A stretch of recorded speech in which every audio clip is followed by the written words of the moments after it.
Hey guys, welcome to this week's trance. As you know, I usually take these videos as a chance to walk you through why I think a certain issue or a certain topic of the week is important and why we want to use a trance coaching session in order to work through it, release it, create new habits or thinking patterns about it.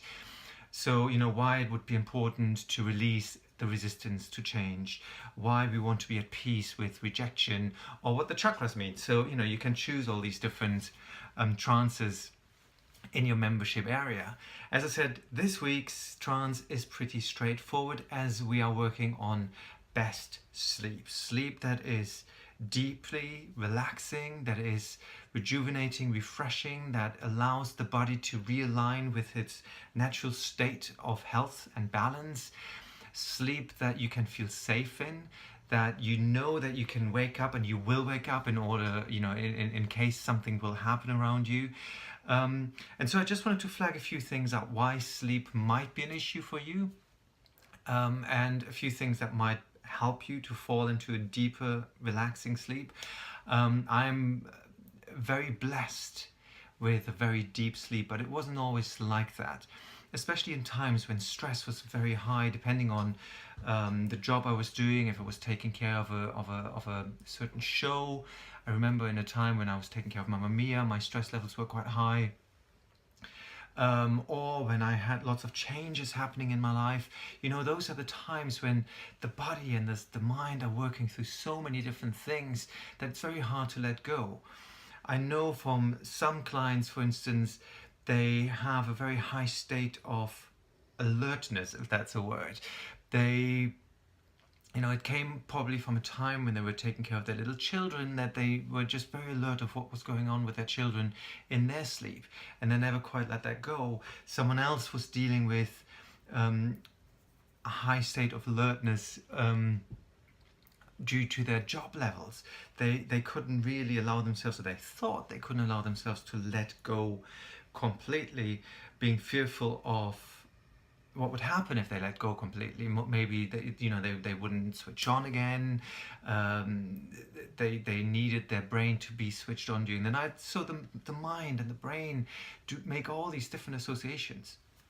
So feeling safe in your sleep is a biggie. Trusting that you will wake up when you need to wake up is a biggie. We all know that if we have to get up suddenly, one night at 3 o'clock, 4 o'clock in the morning because we need to catch an early flight, those are the nights we really want to have 4 hours of deep sleep, and we simply can't sleep because we're so afraid we're going to miss the alarm clock. So going into that deep level of trust that we will wake up at the right time when the alarm clock will start ringing are very important. Then also, there's a few things that you can do to ease in to your sleep easier. We all know by now that having all our screens on in the bedroom isn't good. Let it be checking our phones just before we go to sleep, watching something on YouTube, Netflix, on the television, or maybe on our computers isn't great. There's a lot of research on the blue frequency in your light, for instance, that just sends off signals to your brain that will keep you awake for very long during the night. And if you want to Google that, if you want to find out, there is programs on different phones by now, but there's also free programs for your computer that filters out the blue light in the evening. So your screen goes slightly yellow, but it will help you to prepare you for a more restful sleep. Of course, it is much better if you just cut off all screens at, let's say 2 hours before you go to bed. Let's say you go to bed at 12, that you just stop looking at your screens, phones, TVs at 10 o'clock in that scenario.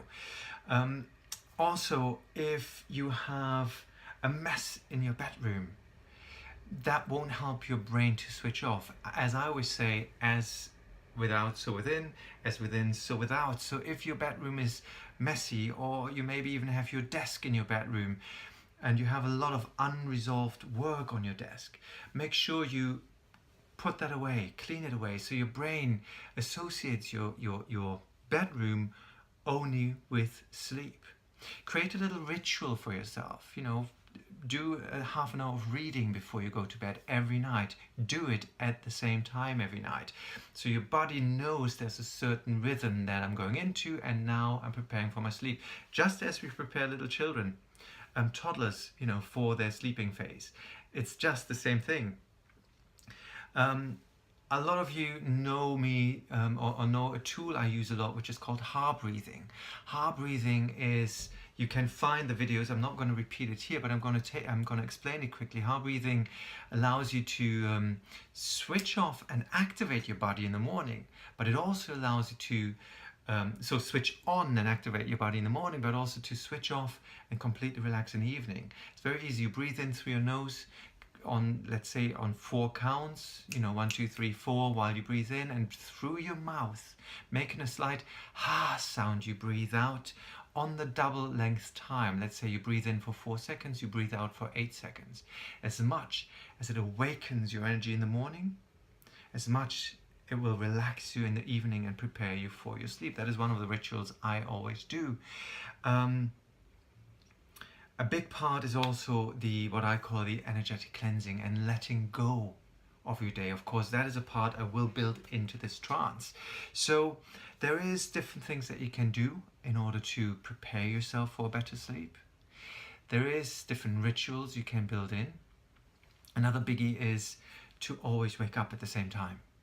So even if you have a late night, even if you went out on a party night out, and all you want to do is you want to sleep in, it is better for your sleeping patterns to wake up at the same time, or not sleep in longer than an hour. Better even just half an hour, and then take a nap during the day, because that way your body can refresh during the day, but it stays in its same rhythm. If one day you wake up at 7, the next day you wake up at 9, the next day you wake up at 5, and then at 10, your body just can't rest. It just can't find the right pattern. So if you're struggling with sleep, falling asleep, or constantly waking up, try to incorporate some of these patterns, some of these rituals, and try them more than just 2 or 3 days. Try to do them for 28 days as usual. Try to do them for a month, just so your body can actually let go and ease in. I'm going to read out, as always, my suggestions that we're going to give you in this trance coaching session. In this one, I will take you into a deep, relaxing sleep. We will use a lot of visuals, and I want to ask you to play full out. Dive into those images, dive into that imagination, and see yourself going into that deep, relaxing state. We're going to use, I think I've used that before, we're going to use a pebble dropping into the ocean, and you see it, you can watch it going deeper and deeper. As you see, you feel, you imagine your body relaxing deeper and deeper and deeper. We will also see how we are attached to certain people, situations, and how we are attached to them with certain links, almost like cords, and how those will be cut off from your body, so you are completely energetically de-linked, as I call it, from those situations and people, so you can fall into an even deeper sleep. Now, the suggestions I'm going to use are: I let myself go completely now and fall into a deep, relaxing sleep, knowing that I am safe and that I will wake up if anything should need my attention. I enjoy how every cell in my body relaxes deeper and deeper, and how every tension and anxiety releases completely as my body realigns with its natural state of health and balance. Any sound I hear allows me to sleep even deeper.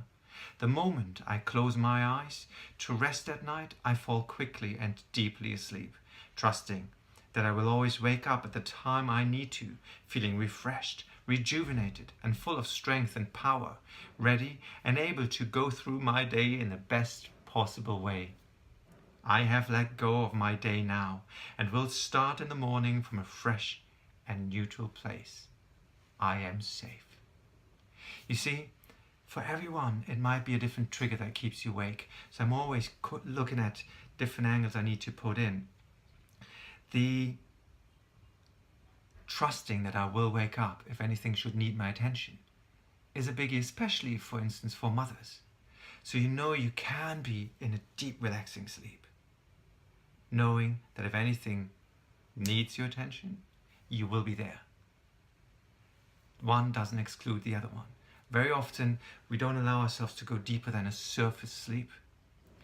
And because we want the alertness, we want to know that we're there when the alarm clock rings at 4 a.m. for that flight, when the baby needs our attention, or whatever that is in your mind that needs the attention there. Any sound I hear allows me to sleep even deeper.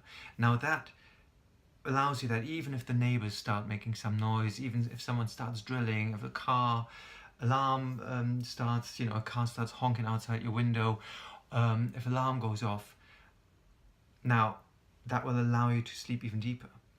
By having said before and later again that if anything needs our attention, we will wake up, we're safe that if any of those sounds are meant for us, we will be there. So again, it's a matter of trust. The moment I close my eyes to rest at night, I fall quickly and deeply asleep. Now this is an order to your brain, a command to your brain that allows you every day to go quicker and deeper into this process. And I have let go of my day now and will start my morning fresh from a clean and neutral state or slate or place. Again, reminds you to let go of your day, and with everything you need to deal with, and everything you need to deal with, you can deal with in the next day. This is your time to rejuvenate. This is your time to let go. Now, I hope you enjoy this trance. If you have any questions, hit the reply button on your email or leave a comment in your membership area. As always, now switch off the video, switch over to the trance, and I hear you in there.